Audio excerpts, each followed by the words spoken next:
আগে চেক করো, তারপরে বিশ্বাস করবা, ঠিক কিনা? তাহলে এখন থেকে একটা কিছু শুনলে বিশ্বাস করবেন?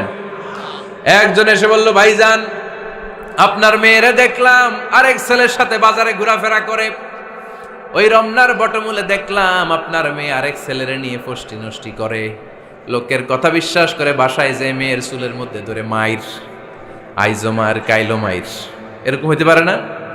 হয়তো ওই লোক আপনার মেয়ের মতো দেখতে আরেক মেয়েকে দেখছিল। এরকম হয় কিনা সমাজে? একজন এসে বললো, ভাই আপনি এখানে ভাবিরে তো দেখলাম ওই জায়গায় আরেক লোকের সাথে ঘোরাফেরা করতেছে, খবর রাখেন না বাসা? আপনি রেগে মেগে, ঘটনা কি? আমার খেয়ে আমার পরে আরেকজনের সাথে, যে এই বাড়িতে যে মায়ের, কোনো কথা নেই।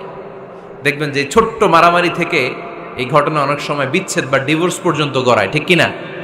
ওই যে শোনা কথায় কান দিচ্ছেন, ফাতাবাইয়ুন, আপনি চেক করেন নাই। হয়তো আপনার স্ত্রীর মতো দেখতে বা আপনার স্ত্রী যে জামা পরে, যে পোশাক পরে, এরকম পোশাক পরে আরেক নারীকে দেখছে, আপনার বউ না এটা।